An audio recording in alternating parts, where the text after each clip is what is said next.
Hello po muli, palpation po tayo, bladder and kidney channels.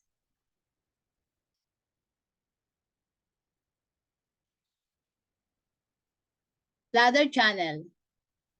The diagnostic area for palpation on the bladder channel is the area around bladder 40. So madali po natin locate bladder 40 sa likod ng ating tuhod, where the popliteal artery can be felt.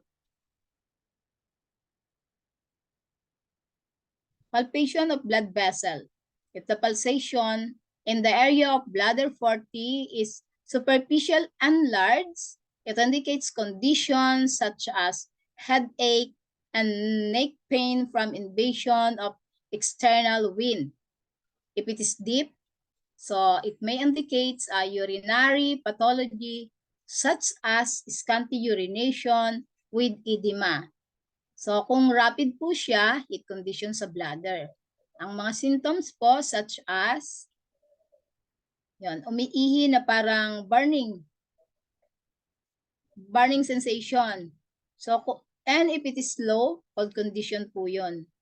So ang symptoms naman po noon yung frequent failed urination. If the pulsation feels empty, it denotes an empty condition of the bladder with symptoms such as urinary incontinence or enuresis.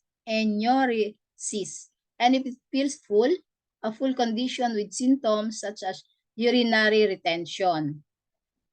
Kasi yun po yung channel ng urinary bladder. Palpation of the skin, pag pinalpate po natin ang temperature ng area ng bladder 40 at naramdaman natin ng init, nagsasabi po ito ng heat condition sa channel, which may cause skin eruption along the channel. Pwede pong mismo po yung ilalim ng bladder 40, nagkakaroon po siya ng mga skin disease.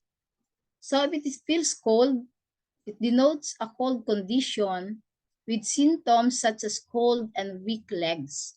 Yan, yung minsan nahirapang tumayo, nagtataka ba't parang wala daw lakas yung mga legs.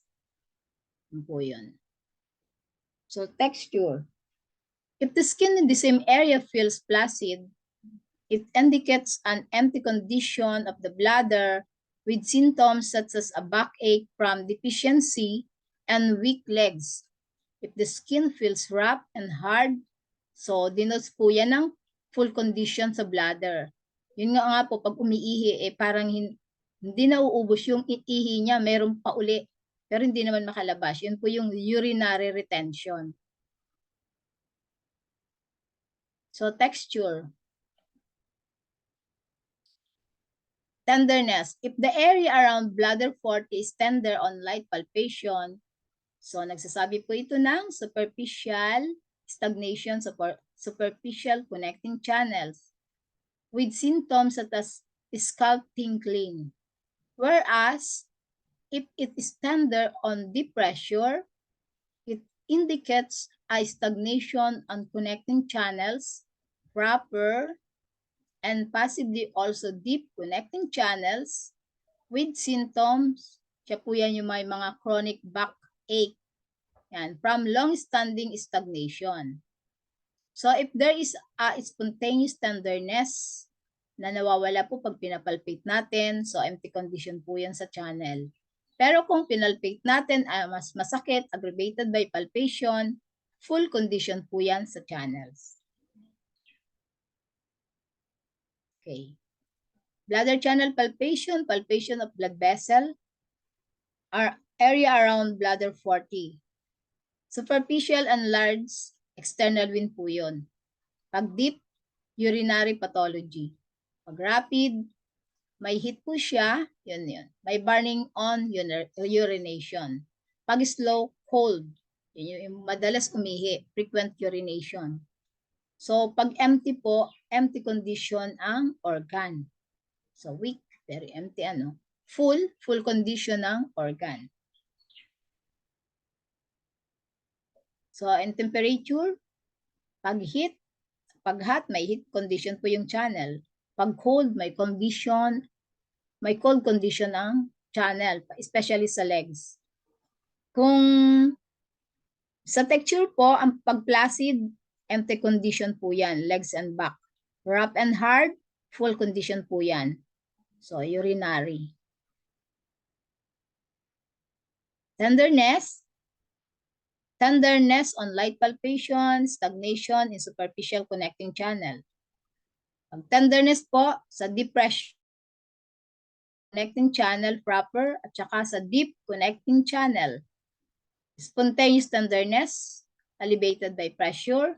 So, empty condition po yan sa channel. Pag spontaneous tenderness, aggravated by pressure, full condition of the channel. So, doon pa lang sa pagpipressure natin, sa pagpalpate, alam natin kung magsisedate tayo or magtotonify. Kidney channel. The diagnostic area for palpation on the kidney channel, so partner organ po ito ng urinary bladder, is the area around kidney 3. Madali natin hanapin ang kidney 3 dito sa may papo natin yan. Where the posterior tibial artery can be felt. Palpation of blood vessel. If the pulsation in the area of kidney 3 is superficial enlarged, so madali po na i-palpate, subukan po nyo. It indicates conditions such as headache and neck ache. So, invasion po yan ng external wind. So, may papasok na mga hangin.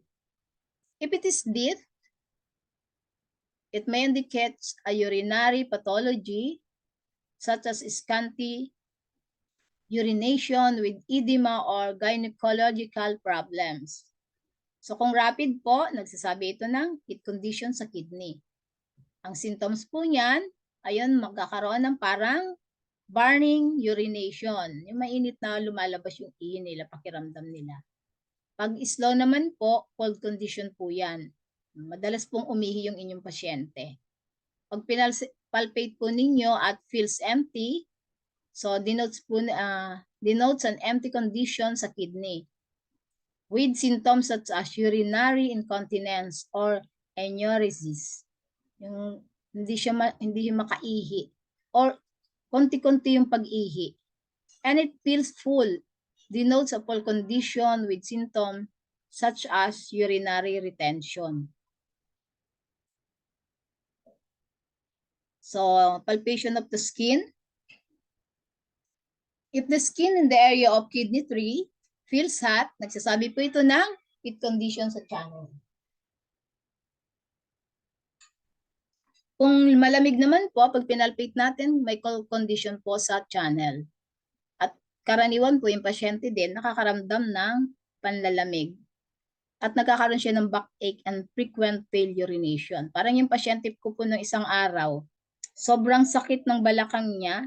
Nung pinalpate ko po yung bladder 40, ang daming kulani. Nung naano ko po yun, nung natanggal ko yung kulani, tapos nagsisimula yung nanlalamig siya from kidney, yan, mula sa paa, pataas nanlalamig siya, then sumasakit na yung ulo niya. So, mayroon pong stagnation due to cold. Actually, stuck liver chi po yun. May stuck liver chi siya. So, nawala po yung unti-unti yung panlalamig, tsaka yung sakit ng balakang nung natanggal natin yung masyadong maraming bara. Palpation of the skin. In-scrap ko muna yun eh. Ginawa siya. If the skin in the same area feels flaccid, it indicates an empty condition of the kidney with symptoms such as backache, cramp deficiency, and weak legs. If the skin feels rough and hard, so full condition po yun sa kidney with symptoms such as urinary retention.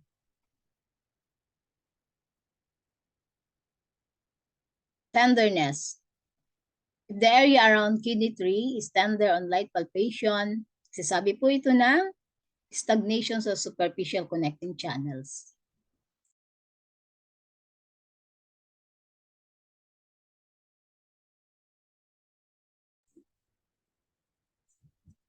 Then, so it indicates stagnation superficial connecting channels. Ang symptom po niyan ay may scalp tingling. Kung ang tender naman po, pag dinidiin natin, nagsasabi po ito ng stagnation sa connecting channels at proper and possible sa deep connecting channels. Ang symptom po nito ay nagkakaroon siya ng mga backache. Yan. Then, kung may spontaneous tenderness na nawawala pag pinapalpate, empty condition po yun. Pero kung na-aggravate pag pinapalpate, full condition sa channels.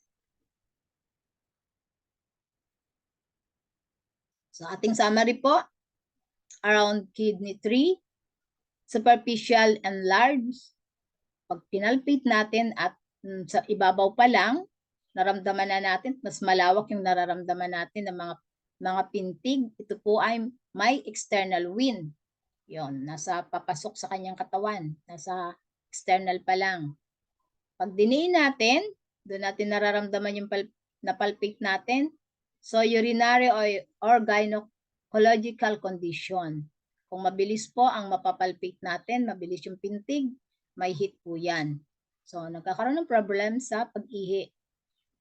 So, pag slow, cold po. So, alam na natin yung pagkakaiba, pag rapid and slow. Pag rapid, ang ihi niyan ay madilaw. Pag slow naman, maputi yung ihi niya. So, empty, pag empty condition po, empty condition yon. So, sa urinary din ang problem.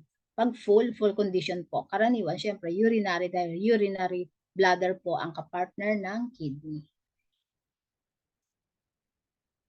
Palpation of the skin, ulitin po natin, pag may heat condition po yan sa channel.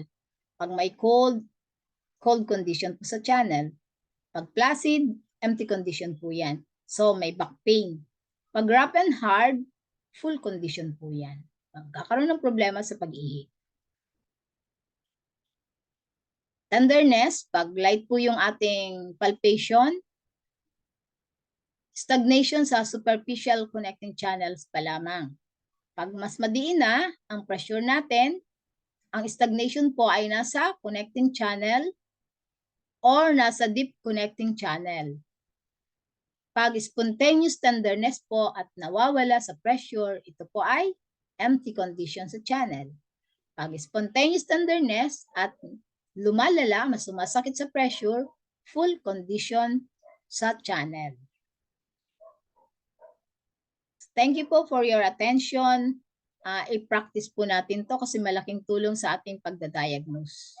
Mas mabilis natin ma-determine kung ano yung situation. Kasi minsan parang nakakalito kung hindi ka sure dun, nakita mo na sa dila, i-double mo po dun sa pagpupulso. Then, ipalpate mo para sure ka po sa iyong diagnosis.